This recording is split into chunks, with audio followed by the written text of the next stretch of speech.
Welcome to Ask an Advocate with the Pennsylvania Coalition Against Domestic Violence. Today is the final day of Stalking Awareness Month, and we are going to be discussing the intersection of stalking and domestic violence.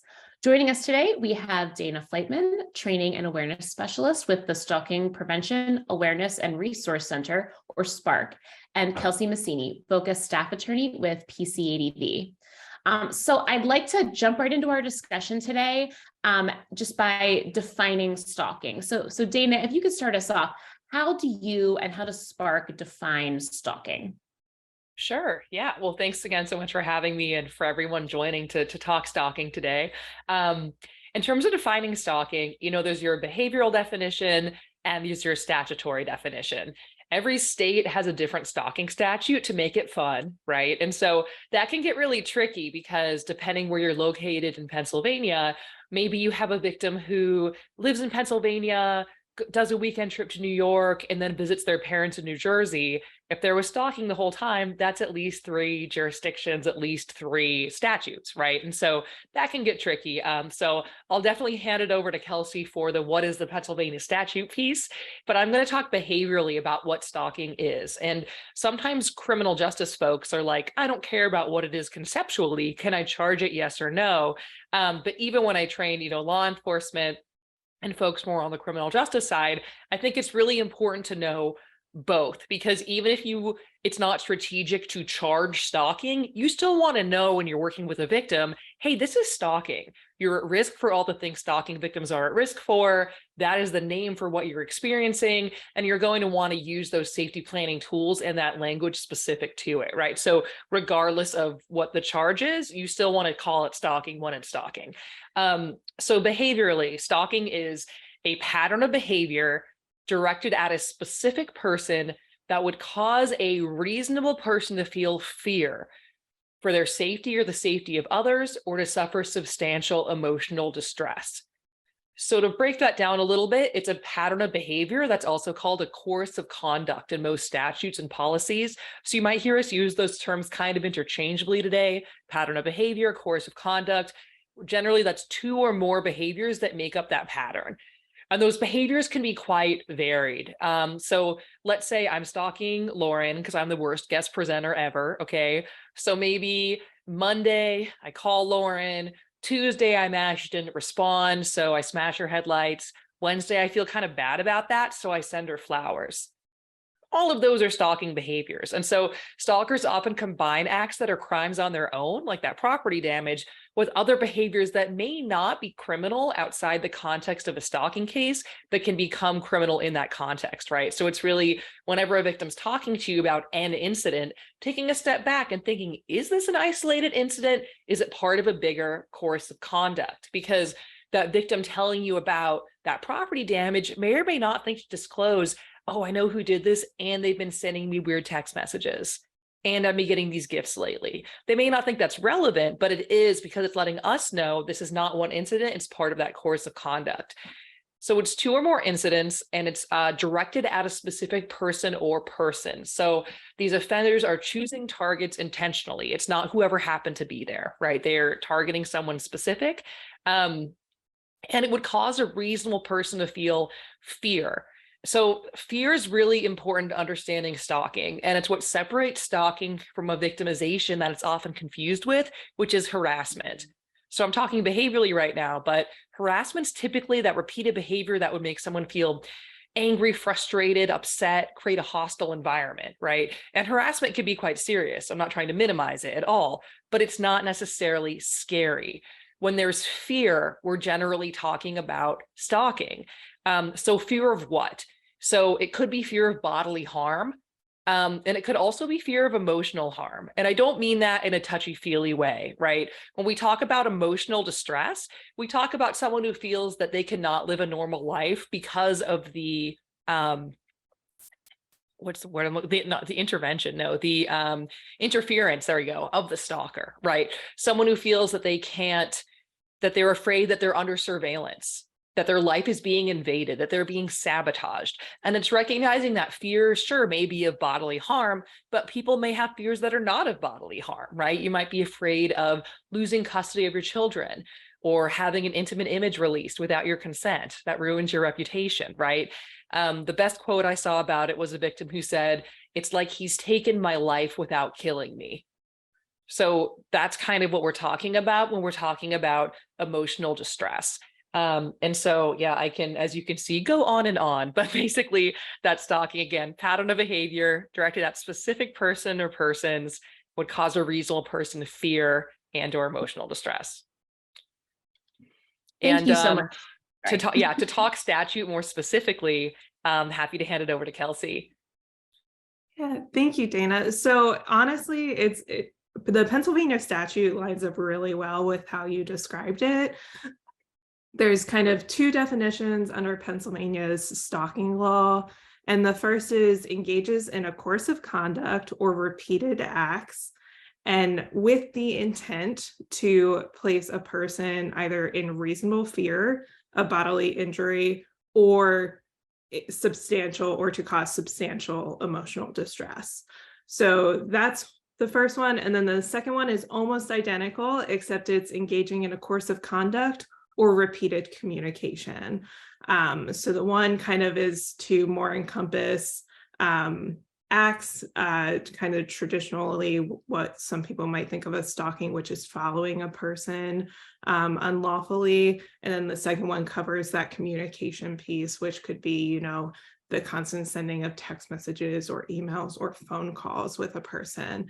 But under Pennsylvania, it's going to have to be that course of conduct piece. So again, at least 2 incidents to be able to charge under stalking, and the intent to cause either reasonable fear of bodily injury or substantial emotional distress.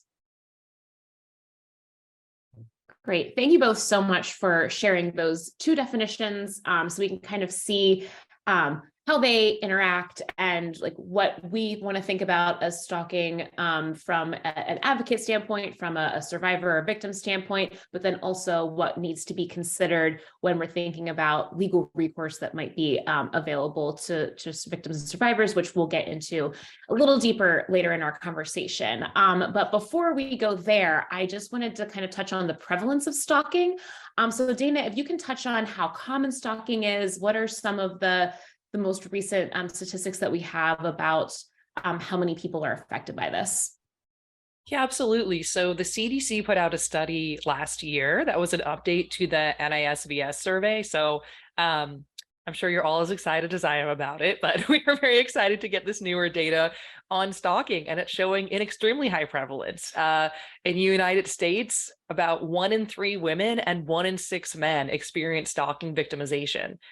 And of course, we know that stalking impacts people of all gender identities, absolutely, but that's the best available national data, so that's why I'm repeating it to you that way.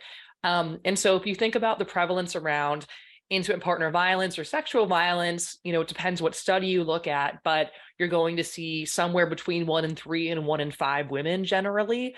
And so stalking is right up there. And yet, for so many folks, when I do trainings, I ask them, hey, is this the first time you've had the chance to have a training specifically on stalking? And usually it's half to the whole room who haven't had the chance to be trained on this specific issue as its own thing. There's no national stalking hotline. There are few, if any, standalone stalking crisis centers. And so it's really, really under-resourced, but it's something that the victims and survivors that we're working with are definitely experiencing at similar or higher rates to those other victimizations that we tend to be more primarily focused on, like intimate partner and sexual violence. And of course, it can intersect with those victimizations, which we'll talk about a little bit later. We know so it's also understudied, right? Under-researched, right? And so we don't have all the studies on all the things, but from the biggest study that was looking at sexual orientation, we saw that our LGBTQ folks generally experience higher rates than our heterosexual population, especially lesbian women, gay men, and in particular, bisexual women experience higher rates. And small campus studies are showing that gender nonconforming students experience higher rates than gender conforming students. And so big picture, what it seems is that from the emerging studies that we've seen, generally, if a group experiences higher rates of intimate partner or sexual violence, it seems they also are likely to experience higher rates of stalking, which tracks because those victimizations so often intersect. And so, we can get more into the data, and we have fact sheets, et cetera, on our website. But yeah, very prevalent victimization comes out to, I think it was 13.5 million people stalked the United States in the past year. Our 18 to 24 is our most prevalent age group among adults. So they have the highest prevalence, but it can impact anyone from children. And with it, it's about to be Teen Dating Violence Awareness Month. So we also have information on adolescent stalking, right? All the way up to older adults. And we've done some work with National Clearinghouse on abuse in later life, on stalking and elder abuse. And so really throughout the lifespan, it can happen and extremely prevalent. Yeah, man, those are some staggering numbers, and just kind of proving why it's really important for us to take some time out to specifically talk about this issue. And I want us to now kind of get into the connection between stalking and intimate partner violence and dating violence that you mentioned. We know that there is a significant connection and often a lot of overlap. So Dana, can you tell us a little bit more about this connection and how stalking can be used as a tactic in abusive relationships specifically? Yeah, absolutely. And I'm so glad you asked the question that way, because I think often in our field, if I do hear stalking mentioned, people talk about it like this. They'll say, okay, it was an abusive relationship, the victim left, and from the day that victim left, that abuser began stalking them. And that can happen, absolutely. But let's take a step back. If during the relationship, you have an abuser who is contacting constantly, following them, showing up at work, showing up at school, asking friends and family where they are, sending weird items, threatening them, putting a tracker on the car, that's stalking, right? It's intimate partner violence. It's what we might call emotional abuse and or digital abuse. And it's stalking. It's both. And that can happen during or after a relationship. About half the time it's happening during the relationship as well, but often folks don't call it stalking then. They kind of subsume it under these emotional or digital abuse categories. And it is those things, but it's also stalking.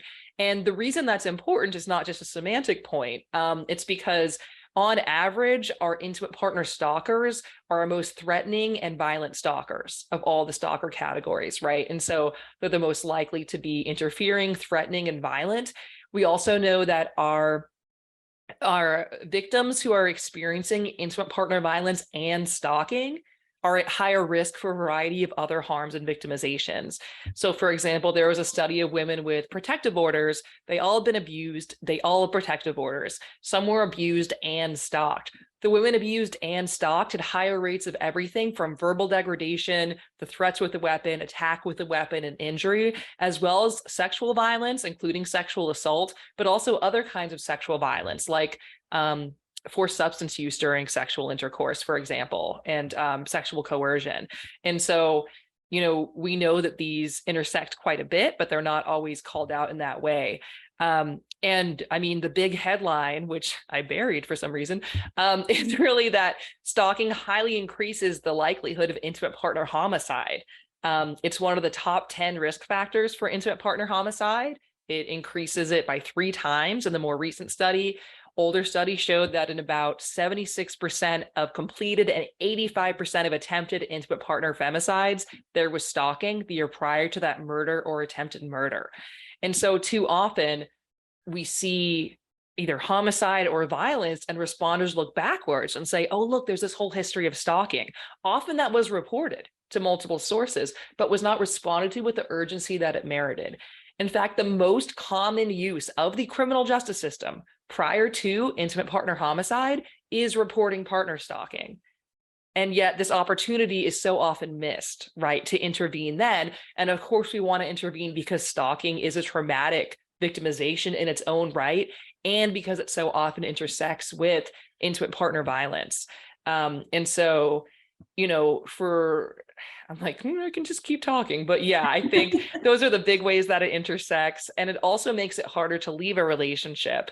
You've probably heard that statistic that it takes an average of 7 times for a victim to leave an abuser. Well, what's that about? Not always, but often that's about stalking. And so unsurprisingly, our victims of intimate partner stalking have more separation attempts on average than intimate partner violence alone, which makes sense because that continued power and control pulling someone back. I'd also just add that I think it's easy when we're talking about IPV and stalking to be like, okay, Dana, there's technically stalking, but like the violence is the thing, and our victims actually tell us something different than that. I'm certainly not saying any of these victimizations are better or worse than any other ones. But for example, there was a study where women said that intimate partner stalking made them more likely to feel ready to leave the relationship than other factors, including past injury. Right. And so our victims are telling us something different, that even within multiple victimizations, that the stalking victimization is traumatic, and it's something that, sticks out to them uniquely. And so, yeah, that's very quickly the intersection of stalking and IPV. Yeah, Dana, I'm glad that you brought up the emotional harm being just as like traumatic as sometimes for some survivors as the physical harm, because I think sometimes the general public might think of domestic violence as the physical aspect and not as often think about emotional abuse, economic abuse, stalking, all of those other components of power and control that go into abusive relationships and the really lasting effects that they can have on survivors. So I'm glad that you mentioned that. And I'm really glad that you kind of provided a little bit of a reframing of thinking how we always think of the stalking behaviors as stalking after somebody has left, but we don't label them always the same way before somebody has left a relationship. And I think that's such a salient point for when we're thinking about this in the context of abusive relationships, because those behaviors don't necessarily they could be doing the same behavior while they're together, but then once they leave, we label that stalking. Just because you're still with a person, living with them or in a relationship with them, that doesn't mean that those behaviors are any more okay than if you had left the relationship. So I'm really glad that you actually helped reframe that even for me. So that's such a great point to make to help us think about stalking in a more like complete way. And Kelsie, I wanted to get your take on something that Dana mentioned with how some of the statutes play out. I'm sorry, I can't remember now, Dana, exactly what you had said, but I just wanted to get Kelsie's thoughts on, you mentioned that stalking tends to be one of the most reporting of stalking tends to be one of the most common interactions with the criminal justice system prior to other domestic violence incidents, be that a later domestic violence homicide or some other forms. So Kelsie, do you have anything to add there? Any thoughts on that situation?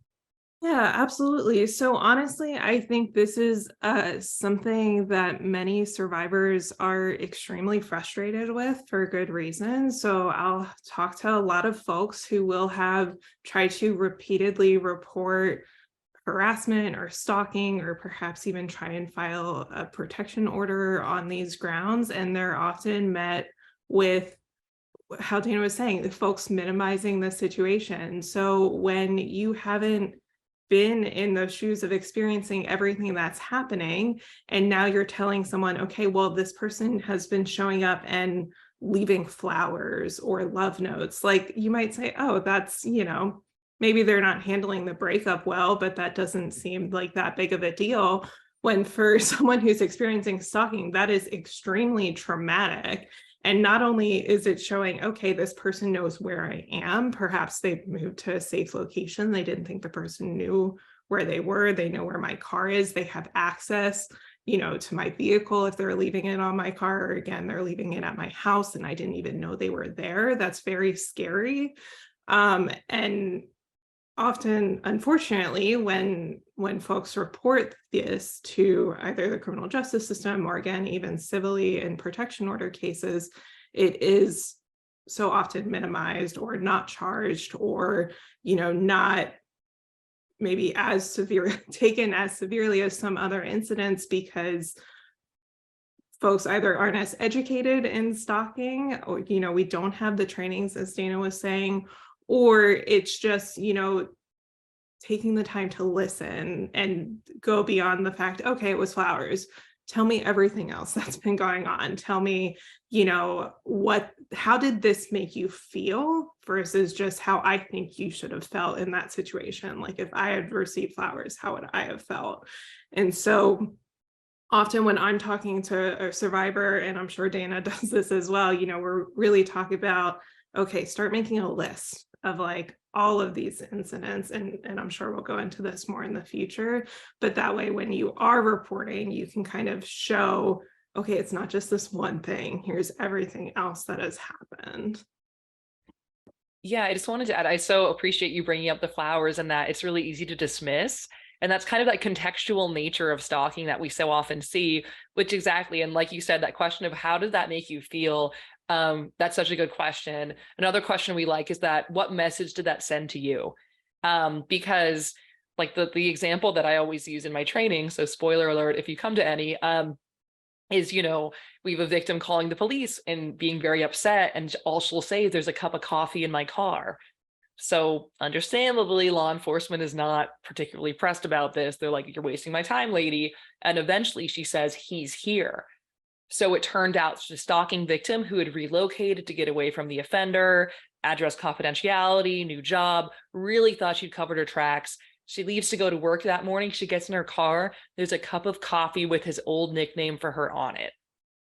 So that's really creepy when you know the whole story. But if all we see is this artifact of there's coffee in the car, we're like, it's a rainy day. I would love that. Like, what's your problem? So we don't understand the issue. And so it takes, exactly like Kelsie said, digging a little bit deeper and recognizing that if victims are afraid or in distress, they probably know something we don't. So it may not be apparent immediately, like, that doesn't sound like that big a deal.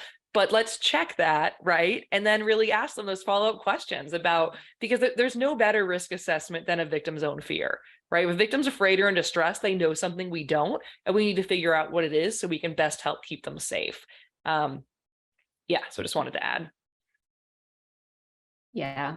I love that. It's so important for us as not just as advocates, but as friends, as family members, to listen to survivors and believe survivors. They know their situation the best. They understand their relationship the best. And so you're right. Like if they have fear, there's a reason for that. And it's important to listen, to ask questions, and to like believe survivors and trust their gut. And I was going to save this for a little bit later, but we had a question come up. So I'd like to get into this now. We had somebody ask, what happens if you live with an abusive spouse, they don't let you work or have money to leave, you don't have a car, etc. How would somebody get out in this case? So Kelsie, I wanted you to kind of touch on what are some ways that people can get help. What are some of the legal recourse people have, and what kind of things can our domestic violence programs do for them to get help? Yeah, so I think in that situation, the best, most immediate point of contact is going to be the local domestic violence program. They have 24-hour emergency hotlines that you can contact if it's safe for you, if perhaps it's a time when you're home alone and you're able to call. They're usually trained to have safety protocols in case, to know that if you suddenly hang up the phone, they're not going to call you back because it's probably that it's not safe to call you back. They'll ask questions about, when are safe times to call? Is it safe to leave a message? And they can, first of all, just talk about basic safety planning. While you are residing in this home with this person, how can we best keep you safe?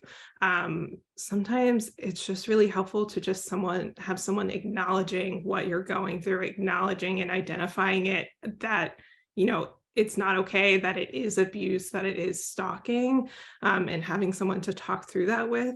And then also, if you are thinking about, possibly wanting to leave that relationship, talking through safety planning of the best way to do that, possible safe housing that's available. The most immediate legal resource we often think about is what we call a protection from abuse order in Pennsylvania.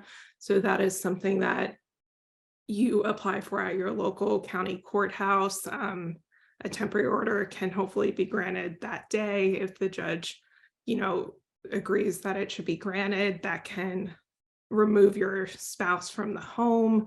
It can order things like no contact, no stalking, no threats, and other relief is available. But a lot of times that is an emergency kind of piece of legal relief we can put in place to even give someone some breathing room to then start thinking through other safety planning and other ways of possibly removing themselves or getting out of that relationship. Because sometimes, you can't start thinking all the other things, in the future until we can deal with this immediate thing of I'm in this home with this person and how can I get myself out?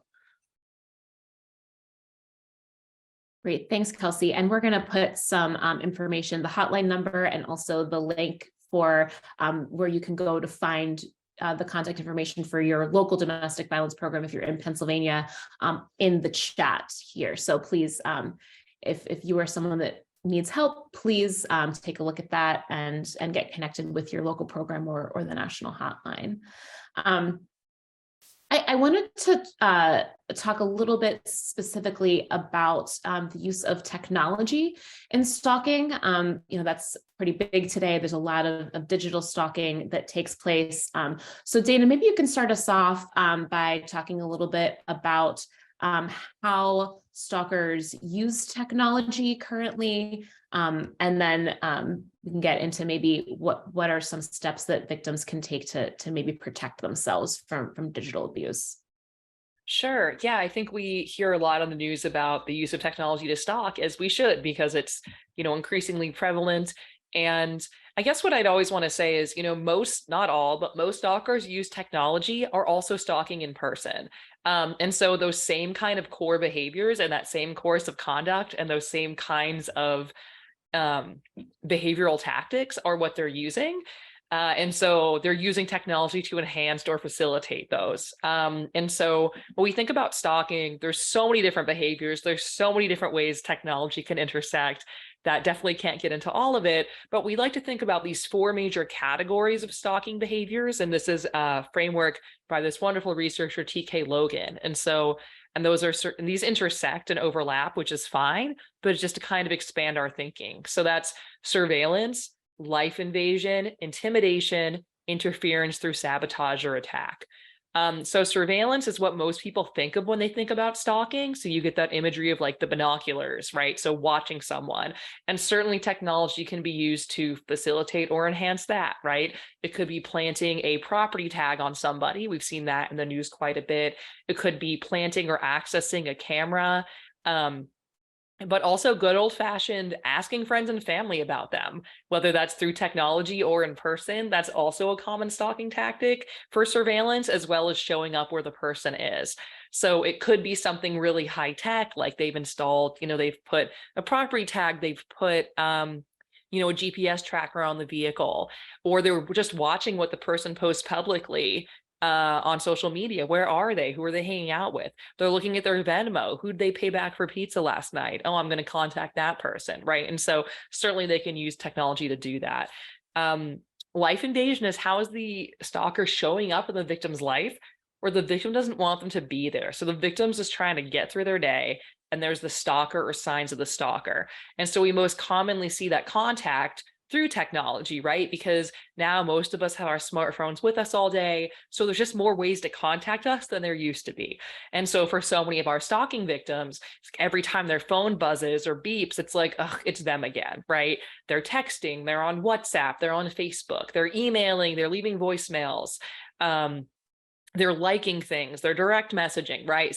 You sit down to do your job, they're in your work email too, right? It's just that constant contact. I'm trying to get you, trying to get you, trying to get to you. And it's really easy to do that through technology. We also see it's pretty easy to place like a spoof call, which is making it seem like a call is coming from someone else. And or unknown caller, right? And so the victim knows it's the offender, but it's harder to prove. There are some strategies for that. I'm happy to discuss, and I'm sure Kelsie has some too. But that kind of contact in that life invasion. We can also see that intimidation. And so that could be threatening to do something through technology, right? Often, oh, I've taken this photo of you not without your consent, or I've completely fabricated this photo of you through, Photoshop or whatever, and I'm going to release it. And of course, once something is on the internet, it's hard to get it off the internet. So what used to be also harmful, but more likely like a physical flyer, now people can leverage the internet to do that kind of intimidation and harm and rumor spreading that really sabotages somebody.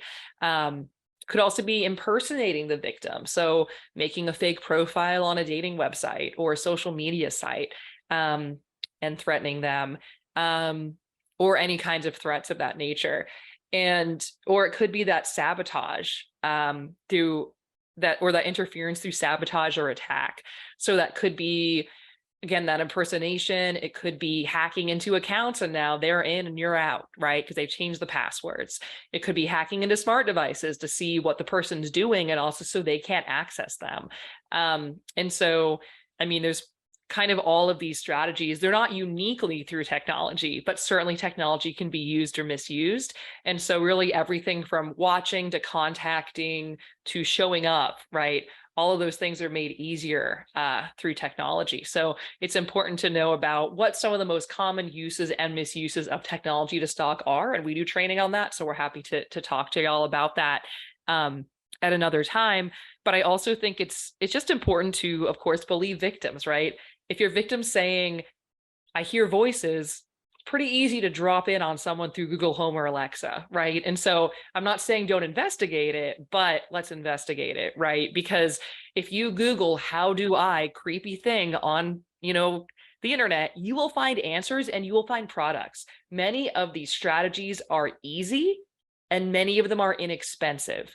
And so that's important because often victims say like, well, my ex isn't some genius hacker. I don't think they could be doing all this stuff. And it's like, no, they're not a genius, but they spent $10 on this thing and now they can listen to your phone, right? And that's real, right? And so just kind of believing victims and thinking through that, and recognizing that, sure, we want to know if an offender is super tech savvy, but even if they're not, they could still be using quite a few of these different strategies. Yeah, Dana, you mentioned specifically like GPS or some sort of tracking thing on a car. And we actually had a question come in about, is there a way to check for something like that if you think that that might be something that your stalker is using as a surveillance tactic? Or does SPARC have any resources on like how to look for those things, how to figure out if that's something that's being used to surveil you? Yeah, so it's hard because it depends what kind of device it is. So often those are planted on a vehicle. So if you take your vehicle to a mechanic, have them raise it up, right? Often it's in a back wheel well because that's where the internet tells stalkers to put a GPS tracker. Wish I was joking. But it can also be in like, on the dashboard, or there might be multiple devices, right? So that could be a piece of it. What I'd say, ideally, if you're worried that an offender is tracking you through something like that, ideally have law enforcement come to you rather than go to law enforcement, right? Or else the offender's watching you go to law enforcement, and then have them use like a fairway bag or something so that that'll stop kind of emitting that signal. If not, because if you find it and turn it off, you're sending a message to the offender, hey, I found this. And I'm fighting back, which is absolutely a victim's right to do so, but it can escalate the situation, right? For AirTags in particular, Apple has a lot of guidance. If you have an Android phone, you can download specific software to kind of help locate them. They're supposed to notify you. Sometimes they do, sometimes they don't, but they have a lot of information there. But that's not the only kind of property tag, right? There's also Tile, there's also Chipolo, and there's also good old fashioned, family trackers, right? So, I want to make sure my dog doesn't run away. I'm going to put this on his collar. There's nothing to stop anyone from using that against anyone, right? And most of these websites just have something on the bottom that's like, hey, don't commit any crimes, all right? And that's about it. And so it's hard to answer the question because there's so many different things that could be utilized. There's no one universal way to track that. But I think also just contextually, if they're showing up where the victim is after they get there, and they find something on the vehicle, okay, like that, they probably planted that. Also, if you're working with law enforcement, if there's access to the offender's financial records or their download or app history, because usually at this point, if you put a GPS on someone's vehicle, you're watching where they go through some kind of companion app, right? Or you're clicking find this item. And so if you have access to that, which I know is a big if, but if you do, then okay, you might have some more evidence to support that. But yeah, in terms of I'm worried about this, is this happening to me? It's really those contextual factors. And, you know, I definitely suggest bringing the car in and having them raise it up. If you're worried about it being an AirTag, you know, check what's with me in terms of Find My, and I would just Google Apple, that they have some good information on that. But yeah, those are the big picture tips. Thank you. And I know we do have some information specifically about the Apple AirTags. So we'll get that a link to that posted in the comments here. So at least for that, there's some documentation on some things to do. And we can follow up too with some of the SPARC resources on what to look for and how to help protect yourself from some of these things. Kelsie, we had a question come in specifically about the legal status of threatening to post or share pornographic photos of a victim. So let's get into a little bit about like what are some of the legal recourse available to stalking victims in Pennsylvania, and also if you could touch on the threatening to share intimate images, videos as well. Sure. So unlawful distribution of intimate images is a crime in Pennsylvania. This, unfortunately, is often known by the name revenge porn. We don't like to use that when we're talking about it, but that is when someone is sharing intimate images of you without your consent. So again, that is a crime in and of itself in Pennsylvania. So if that happens and you feel comfortable, that is something that you could report to law enforcement.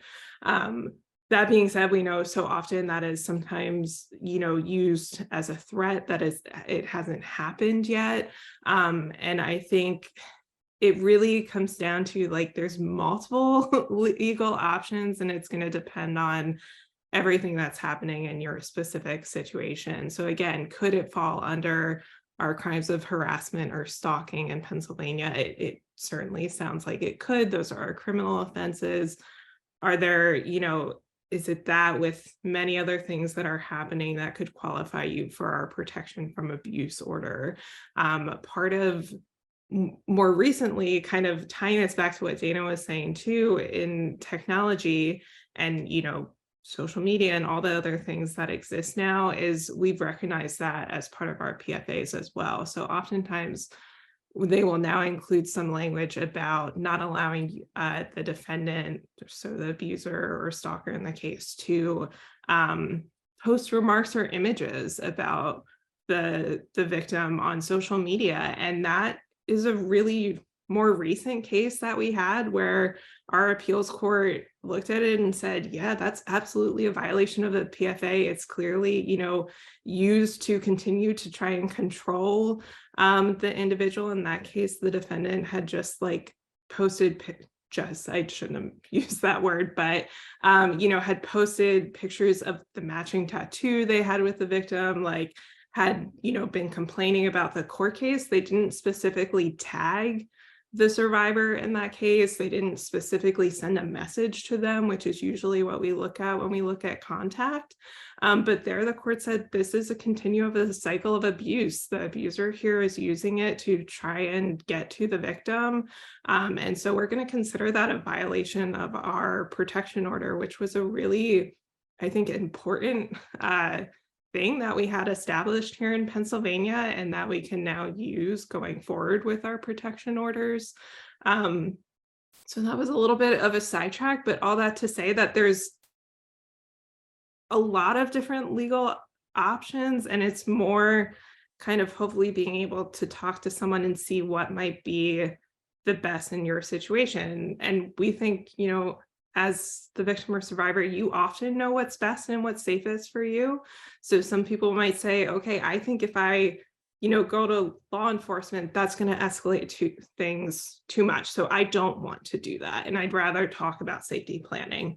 Or maybe I think, civilly a protection order is safer for me. So I think it's really, also listening to the survivor and victim and what is going to be best for them and their specific situation. And one legal option is not going to be best for every single person.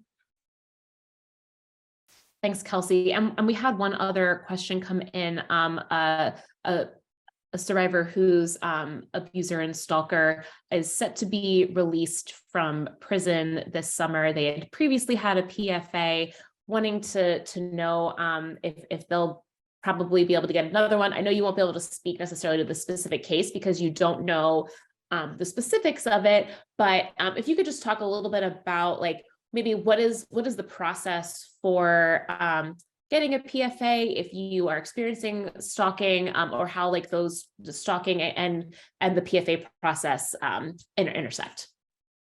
Yeah, absolutely. So let me we've talked about it a lot. So a lot of times people will think of protective orders, they hear the term restraining order often. In Pennsylvania, we don't have restraining orders specifically, we have protection orders. And we have 3 different versions of those. We have our protection from abuse order, which has been the law that's been in place since, I believe, like the 90s. I might be wrong on that. It's been around for a while. And then we have a more recent law, which is our sexual violence protection orders, and then our protection from intimidation orders. So all 3 of those can kind of deal with stalking in their own way, but how you qualify for each one is going to be different. So for protection from abuse order specifically, you have to have a certain relationship with the person you're filing against. So they need to be a current or former spouse, a current or former intimate partner. So that's a dating relationship usually, or a family member, either by blood or by marriage. So this could be an aunt or uncle, a cousin, a sibling that you could file against. So again, you have to have one of those qualifying relationships. And then they have committed some type of abuse. And we define abuse in the PFA Act. There's 5 definitions, but the one that's most important to this is the definition that kind of is very similar to our stalking definition. So again, it's a course of conduct that places a person in reasonable fear. So oftentimes in Pennsylvania, that's kind of seen as, okay, maybe there's, these repeated phone calls following someone and then some threat with part of that as well. Or, an incident where there was physical violence in the past, you've now left the relationship and there's that following or contact that's in place that you could now file for protection from abuse order.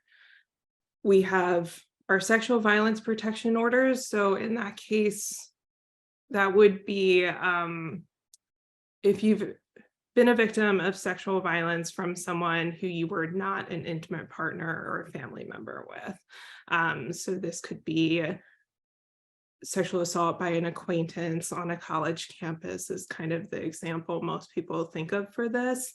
And if that person continues to contact you, continues to show up where you are, you could file for the sexual violence protection order. The last one, and I'm sorry, I know this gets a little confusing, is our protection from intimidation. In that case, specifically, the victim has to be a child, so under the age of 18, and the defendant has to be, or the abuser has to be an adult, so 18 or older.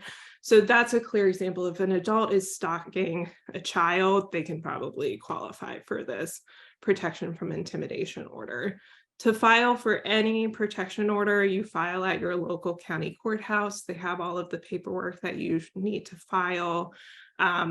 Usually the day you file, there's a short hearing where just you, the victim, is there in front of the judge explaining why you feel like you need the protection. And the judge, if they agree, will enter a temporary protection order that day. The protection order then gets served on the defendant, on the abuser, and then there's always a final hearing in the case. Final protection orders in Pennsylvania can be in place for up to 3 years. So sometimes folks will, because there's that time limit, right? There's the 3 years, folks will have a PFA in place. It will either expire, and then if there's some new incident of abuse, that person might go back to the courthouse and file for another PFA. And again, they would be able to talk about the past history, any abuse that had occurred in the past, and what is currently occurring that is causing them to be in fear of bodily injury, and why they're asking the court to grant the protection order. I feel like that might have gotten a little confusing. That's okay, Kelsie. That was all really great information. We actually, we're going to put the link to our page on our website that has information about the PFA process. And we also have a flow chart that talks about those 3 different types and like goes through like how to determine which type you qualify for. So we're going to put a link to that flow chart as well, that can be helpful if you weren't able to write down everything that Kelsie just said.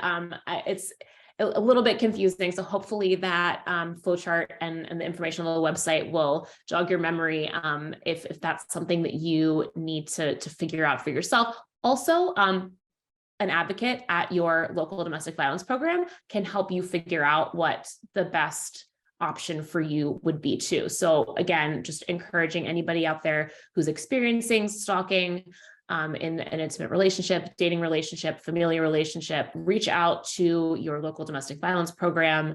They can help you with figuring out what type of PFA you would qualify for, and so many other things that Kelsie has mentioned as well.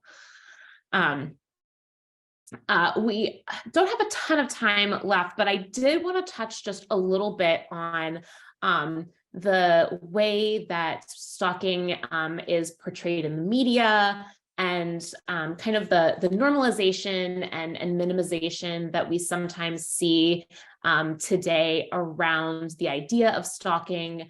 People joke about stalking others on social media. The term stan, the combination of stalker and fan has become a ubiquitous slang term. It's used everywhere in all different kinds of contexts. And so, Dana, I just wanted to get your thoughts on, why do you think we see this romanticization of stalking in popular culture, and what kind of impact does that type of portrayal and this normalization have on real life people who are experiencing stalking? Yeah, I think it's a good question, and it's, as things go in our field, a fun one, right? To talk about sort of media literacy. And I think it's a great engagement point. We have some programs like that on our website. If you do any kind of public awareness, we have discussion guides on the show You, which has another season coming out next week.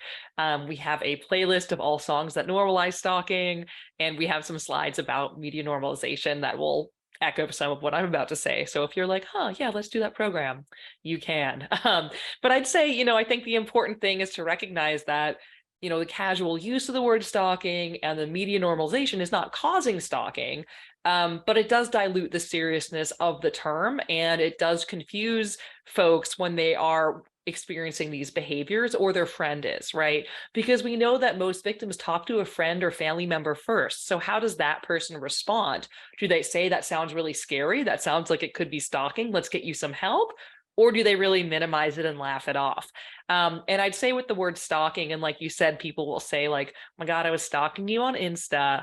And yes, you can use Instagram to stalk, but that's not really what they're talking about in that context. I think it's a bit unique to this crime at this point.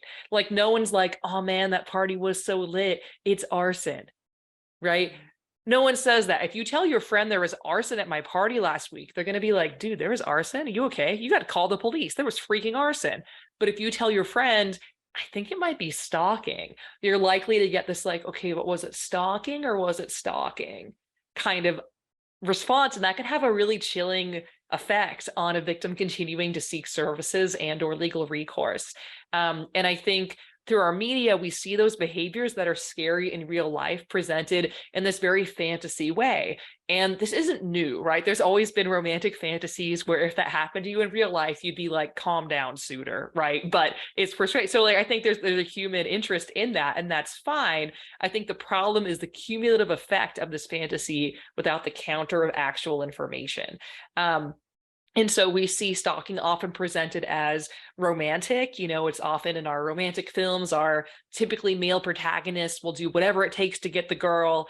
And she says no, but he shows up and she's at the airport and he finds her and she flies away and he goes to France and, all of that. And it usually works, right? It's usually effective. And these protagonists are shown as romantic and well-intentioned. We're not afraid of them. We know they're good guys, right? When in reality, stalkers are most often intimate partners or acquaintances. They are trying to scare their victims, and they're often violent, right? So they're not good guys who are just trying to do a good thing. They are generally people who know you, who want to harm you, who are trying to scare you.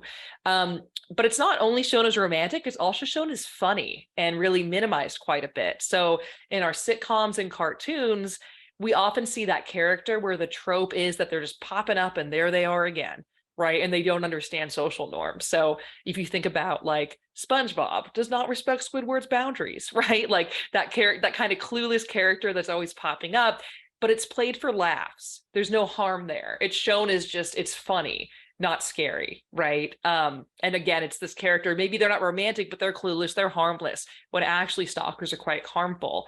We also see it in like superhero films and this kind of hero trope where you have, like Spider-Man's got to watch over the city so we can swoop in and save Mary Jane if anything happens.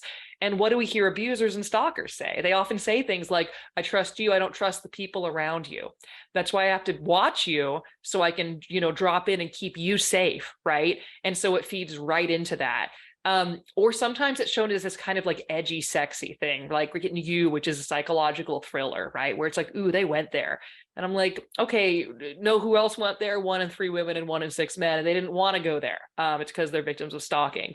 Of these, I always say I like to see stalking in a horror movie, right? Because it's scary. Sure, it's not like you're not allowed to address it. And I would also say if you're ever talking about media with folks, it's not any one piece of media's fault. So it's not like if you like this, it's problematic and that's bad and you're bad. It's again, recognizing there's a cumulative effect of this background, seeing these behaviors presented as anything from funny to harmless to kind of hot without the counter information. And while we certainly have a long way to go on related issues like inter-partner and sexual violence, look, if you're watching an episode of TV and it shows sexual assault, you're usually going to see something at the end that's like, hey, but if you're experiencing this, call this hotline. That doesn't exist for stalking yet, right? And so there really is no counter of that. There's not the PSA. There's not the, but seriously, guys, here's where you go.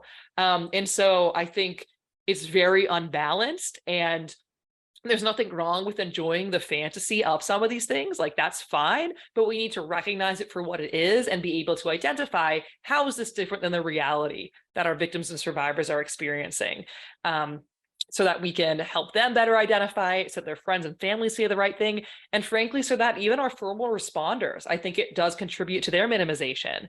And so to say, well, how have I learned about stalking? I guess it was mostly through these sort of implicit messages, and that's probably not accurate, right? And then seeking out that counter information. So I think having that lens on is great because you can't turn it off. And so once you start seeing that normalization, you'll kind of see it in everything. And it's a great way to get folks talking and thinking about these behaviors and what they'd be like in real life. Thanks so much, Dana. Yeah, I love the idea of like taking those things and turning them into like an opportunity to start a conversation or to help raise awareness. So like, if you're aware that these things are happening, like you can enjoy the show You, but say you're talking about it with your friends, you can also drop in some information about like what stalking really is and how victims are really impacted, and share some resources, share some education. So yeah, you can still enjoy those things, but you can also use them as an opportunity to help spread more awareness. And on that note, Dana, I wanted to ask you, what are some resources that SPARC has, and what are some things that just members of the community can do if they want to help spread awareness or get involved? Yeah, absolutely. So it's the last day of Stalking Awareness Month, but of course it's always Stalking Awareness Month to us at SPARC. And so it's always a good time to spread some awareness. In addition to awareness resources, I did want to make sure I highlighted when you're talking about getting those protective orders, et cetera, there's a couple tools we have that can help. We have a documentation log that we have it in English and Spanish. So that's very succinct. What happened? Where did it happen? Did we save any evidence? Did we report it to anyone? That's on our website. There is also a risk assessment specific to stalking that is free and online and really wonderful, called SHARP, the Stalking and Harassment Assessment and Risk Profile, which we link to. It creates a narrative report of the case. And so when you're explaining, here's what's going on, and here's, this cup of coffee, it's really helpful to be able to hand someone that documentation log and that narrative report and say, this is just the latest in this whole course of conduct, rather than trying to explain it from scratch. And so I really highly recommend both of those resources. We have webinars on the risk assessment if you don't want, and you can also test it out. It looks at 14 risk factors for stalking cases and says, hey, based on what you've said, you have a low, medium, high risk. And so definitely recommend those just in terms of safety. And of course, getting involved with a victim advocate locally is going to be your best bet, even if the stalking's not related to intimate partner violence. And that's confusing for folks. But again, there's no stalking crisis center, right? And so for our advocates on the call, I encourage you to think about, are your services reaching all victims of stalking, intimate partner and non-intimate partner? And if they're not, okay, where do you refer them? And if they are, how would they know how to find you? Because if I'm being stalked by an estranged friend, it's probably not intuitive for me to go to the Pennsylvania Coalition Against Domestic Violence website and find a service provider, right? Because that's not what I'm experiencing. But that's where the risk response is housed. That's where folks like you are, who can help with all kinds of stalking. And so that's something to consider. In terms of awareness, I encourage folks to follow us on social media. We're on Instagram, Facebook, and Twitter. Our handle on there is at Follow Us Legally. If you get our sick sense of humor at SPARC, we are not scared. We want you to follow us. We also have a newsletter. As an anti-stalking organization, we do not send it excessively or without your consent, so you have to opt into it on our website. We send it around quarterly. And we have tons of resources for different professionals. We have a section for advocates, for law enforcement, for campus professionals, for awareness educators, for judicial officers, for prosecutors. We have infographics, we have fact sheets, we have brochures like this you can order for free from our website and put your local information here. So if you have something to hand your victim of intimate partner sexual violence, you have something for your victim of stalking as well. So definitely check it out, integrate it, not only Stalking Awareness Month, but all year round, because stalking really does intersect with all these other issues. And if we can be of any help or anything else would be helpful to develop, let us know. That's what we're here for. So I hope you will check out our website, stalkingawareness.org, and reach out with anything you might need. Awesome. Thank you so much, Dana. And we'll also include some links to SPARC's site so that folks can access that in the comments of the video as well. And then Kelsie, do you have any final thoughts, anything as far as seeking help that we haven't mentioned, or anything that you want to add? Not much. Dana did a great job of covering it. Again, I think, through PCADV's website, you can find your local domestic violence program. Also, we've mentioned it before, but it's really important to mention that stalking can be interrelated with sexual violence as well. We have our partner coalition, the Pennsylvania Coalition Against Rape, and there are rape crisis centers throughout the state as well, who can also have advocates and provide assistance. The only other resource through PCADV is our statewide civil legal helpline. So that is our PA Safe Law project. It's really important to note that we do not directly represent folks. So we can just kind of, similar to this, explain what the options are in Pennsylvania, explain kind of what that protection from abuse order process looks like. But again, we don't directly represent clients or take cases, but we can try and direct you to your local program, legal aid program, that might be able to help with that. And I'm sure, Lauren, you all can drop that information as well. Absolutely. Yep. We'll put the PA Safe Law website link in there where you can do the chat, send an email, get the phone number, all of that. So thank you both so much for joining us today. And thank you to everybody out there who sent in their questions as well. Stalking is important to think about all year round, not just during January, but we just wanted to make sure to highlight this month. And Dana, we really appreciate your perspective. Kelsie, yours as well. So thank you again, and have a great final day of January. Right. Thanks so much. Thank you all for joining. Feel free to check us out for any additional training or help. And yeah, pleasure joining you, Lauren and Kelsie. So thanks so much. Great. Thanks.